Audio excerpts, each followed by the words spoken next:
boto ho natin ulit itong si Senator Christopher Bongo. Ito yung bana niya dito kay Rex Gatchalian. Pangklase, napakahusay. Ako lang po ako sa inyo. Unang-una, totoo ba ito na bawal po banggitin ang aking pangalan? Pero sa ibang politiko, hindi po Okay lang. bawal?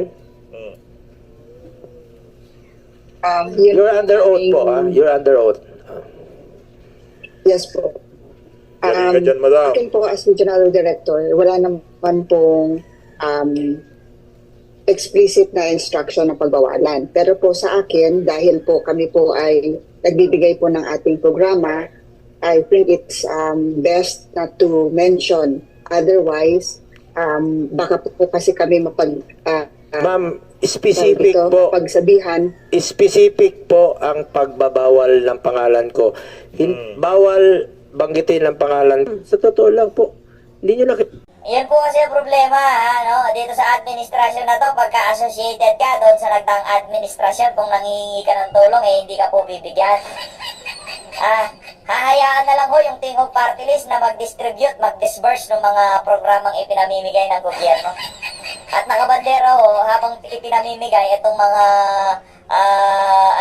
itong mga ayuda na to, nakabandera yung pagmumukha ni Martin Romualdez at yung tingog party list. Ganyan ho sila mga... Banggitin ang pangalan ko, pero sana naman, maging pantay naman kayo. Kung yung ibang pangalan pwedeng banggitin, bakit pangalan ko lang hindi pwedeng banggitin? Senator, wala po kung naalala na may explicit instruction na parang yung sa inyo lang pong pangalan. Sigurado po kayo? How about sa Alaminos? Wala kayong inutusan sa Alaminos? Empleyado nyo po sa DSWD sa Alaminos, wala kayong inutusan doon? Hindi kayo nag-conduct ng briefing na bawal banggitin yung pangalan ko? Ma'am, hindi nyo kailangan banggitin yung pangalan ko. Hindi ko po kailangan. Hindi ko po kailangan yan. Sabihin nyo lang po sa kanila, tulong po ito mula sa gobyerno. Tulong po ito sa mga mahirap. Huwag lang po tayong maging selective. Politika po Politika po talaga nangyayari ngayon Masyado pong pamumulitika. Itong si Rex Gatchalian, wala daw plano tumakbo sa 2025. Malamang sa 2028 yung plano ni Rex. Yung isa sa mga tuta nitong si Lisa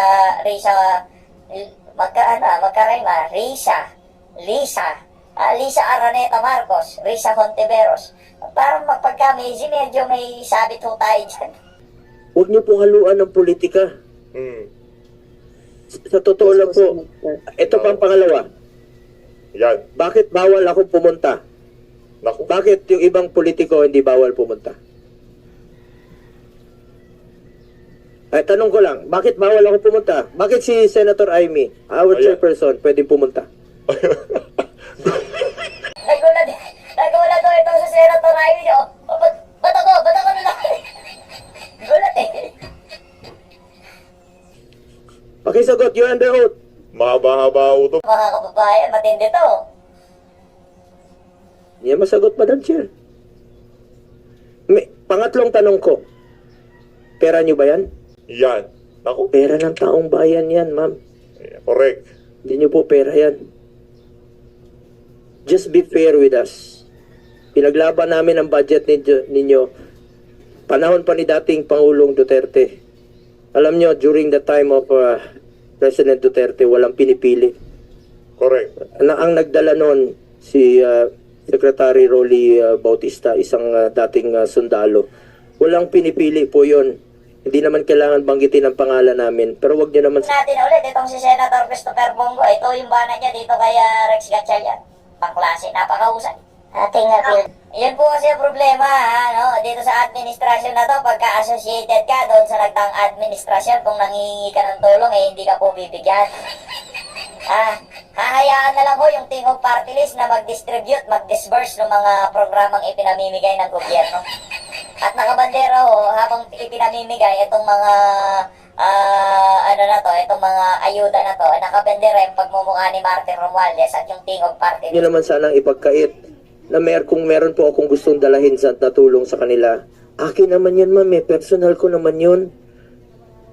Personal ko po yung grocery pack. Personal ko po yung Jollibee, kung gusto kong pakainin, gusto kong pasayahin ang mga kababayan natin sa panahon ng kanilang kalungkutan, mapasaya ko man lang sa kanila, bakit niya naman pong ipagkait sa kanila yan?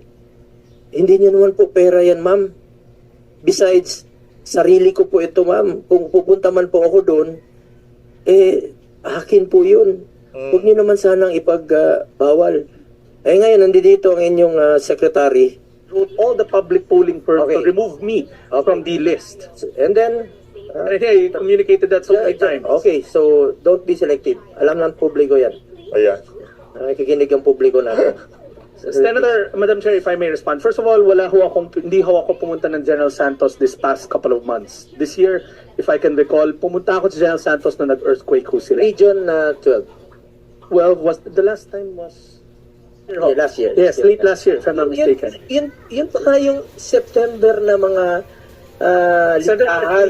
Yun pa yung September na listahan. Ang tagal na, validated list na siya. Nagmamakaawa sa inyo from August, July, August, September, Hiya-hiya ka naman. Lumapit sa iyo mga local officials. And then, you ordered them to release the AX kasi lumapit sa iyo personal, di ba? So, Senator, kailangan bang lumapit sa iyo personal? now, Senator, let me just qualify ho. Lahat ho ng binigay niyo na list sa amin, we're vetting it one by one. And we've already given you assurance that we will release it, all the list that you gave us. Senator Rex, Secretary, I don't have any intention of running for Senate. Hindi, kapatid mo yung kasama ko rito. Secretary Rex Gatchalian, you check your record. Senator, let me... General Santos City, meron silang validated list. Napakatagal na nilang nag-antay. Ilang buwan silang nag-antay doon. Pagdating mo doon, emergency cash transfer.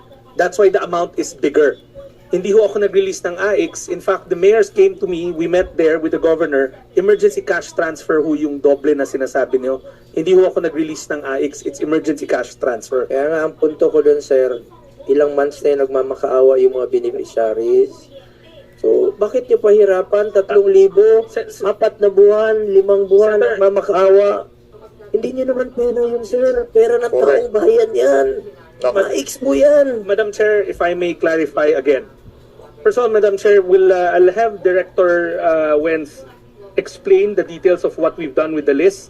Pero a while ago, may inamin ho ako na nagkaroon kami ng problema sa sarili naming financial management office. That's why we were having cash shortfalls in some of our regions. NCR, And we have addressed that. Aminado ho kami, there were delays to the commitment to the Senator, but we have all intentions of paying those lists that have been vetted and clarified, that have been checked already. But ako, I put my admission that na-delay yung iba because of what I admitted a while ago. We found out that meron kaming late submission sa DBM ng aming cash requirements. But we assure you that in the session, Hindi kailangan pa ba nilang pumunta ka doon bago nila i-release? Alam mo, Napakainit ho ito mga kababayan. Kaya naman, kailangan ho natin talaga itong si Senator Christopher Bongo na sa Senado. Kailangan ho talaga siya. Next election, talagang aanuhin ho natin to. Itutulak ho natin ang kandidatura niya dito sa si Angela Gopalan. Alam niyo, ma'am, sa panahon ni dating Pangulong Duterte, walang pinipiling pagtulong noon, no? Kung kailangan ng social amelioration program, pinapahanap niya, kinokontak niya ang LGUs. Dapat walang duplication, walang iiyak na walang mabibigyan. Walang pilian, walang halong politika yan. Lalong-lalo na po sa panahon ng pandemya. Makakatanggap ng ayuda. Walang politika noon. Alam ni Senator Amy yan. Dahil siya po ang chairperson ng social justice nung panahon yon. At ma'am, kahit na si Ma'am Amy, meron po siyang kanyang sariling initiatives or amendments. Kung ano po yung kanyang gustong ito patulungan at ng mga lugar, panahon ni Pangulong Duterte, walang bawal sa kay Senator Marcos. Mga mahirap nating kababayan. Alam po yan ni Senator Amy. Even during the last few months ng administration ni Pangulong Duterte, lahat ng ni-request ni Senator Amy Marcos, ni-release po ng administrasyon ni Pangulong Duterte. Grabe. Ibang klase ho. Ito talagang nagkakaanuhan na dito. Kasi ibang klase yung ginagawa ito si Marcos Jr. eh. Pagka hindi ho nila kaalyado sa pamahalaan, talagang pinapahirapan ho nila pagdating dito sa mga ayuda-ayuda na to. Yung mga, alam nyo na, yung mga malalapit dito kay Lisa Araneta Marcos. Layan. Pinipili. Kasi tulong yun sa mga mahirap. Sec Rex, wag niyong gamitin tong opisina niya sa politika kung may plano ka pa sa politika. Madam Chair, categorically, I'm not using the office for my politics. Ako, categorically, I'm not running for any position this coming election. Direct. I'm not running for this coming election. It's a first time in 18 2025, years. about na Secretary Rex, nung panahon ng as mayor ng Valenzuela, hindi naging selective ang DSWD sa panahon yon. Kung anong kailangan mong tulong sa iyong bayan, sa iyong syudad, sa Valenzuela, what is due sa inyo, binibigay talaga. Walang, hindi katulad ngayon. August, Abril na ngayon, magmamakaawa yung Pilipino sa tulong na 3,000. AIX nga yan, di ba? Assistance in Crisis at Situation. Pero nyo ba yan? Harapan ng tanungan eh. Pero nyo ba yan? Pero iba na, binasa ko natin yung isang video na kung saan isang video sa YouTube. Ito ho yung kanyang content. Binasa ko natin. Tatanong ng ibang mga viewers, ikaw Bongo, pera mo ba yan? Ang sabihin itong si Senator Christopher Bongo, walang mamayari niya. Pag mamayari yan, nasa bayan ng Pilipino, kaya huwag yung gamitin sa pamumulitika. Politics. Yan, naku po. Yan na nga ba sinasabi natin? Kung hindi politika, bakit nyo pinapatagal? Bakit kailangan ikaw pa mismo, Rex Gatchalian, ang magpunta doon sa site? Para makailangan mo pa magpakita na dahil nagpunta ka doon, kaya na-release yung pondo. Bakit mo pa kailangan gawin yon? Huwag nyo damay yung mga mahirap. Alam ni Senator Amy yan. Panahon ni Senator Amy, siya yung chairperson. Lahat ng ni-request ni Senator Amy Marcos during the time of President Duterte, pinagbigyan, binigay. Lahat. Walang delays. Ni isang araw, walang delay. Anong sinabi ni Senator Amy noon, even during the last few months of his, President Duterte's administration? Binigay. Check your records. You may check your records. Check nyo. Andiyan yan eh. 2022. Tulong sa Maynila. Check nyo. Walang delays. Ni isang araw, ni isang linggo, walang delays. Kasi tulong sa mga mahirap. Panahon ng pandemya, yung SAP, halos hindi nga kami matulog nun eh. Para mabigay lang sa lahat yung tulong na social amelioration program ng gobyerno. Para sa mga mahirap yan. Balik nyo sa kanila. Please, Secretary Rex Gatchalian. Senator, we have no intentions of withholding. In fact, last year, if you look at our disbursement rate and our obligation rate, nagamit po lahat yan. Alam nyo, We assure you that we will make sure, Madam Chair, that ang nangyayari ngayon, sasabihin nyo, walang pera, walang cash. Sa lahat na nakikinig na DSWD Regional Director, yun naman tang uniform answer niyo, di ba? Walang cash. Hindi pa na-release. Pero pag Kaalyado. pagpulito ninyo, pag politiko, uy, may cash na bukas. Pag sunog, ay sorry sir, walang cash. Kaya, papahinapan yung Pilipino. Nasunugan na nga, back to zero. Walang pambili. Walang pampahaon. Walang pambili ng damit. Hindi makaak. Ano nga yung kasabihan? Pag merong kung gusto, may paraan. Pag wala, may dahilan. May dahilan. That is your motto. DSWD. Ang problema natin ngayon, i-institutionalize natin mga X.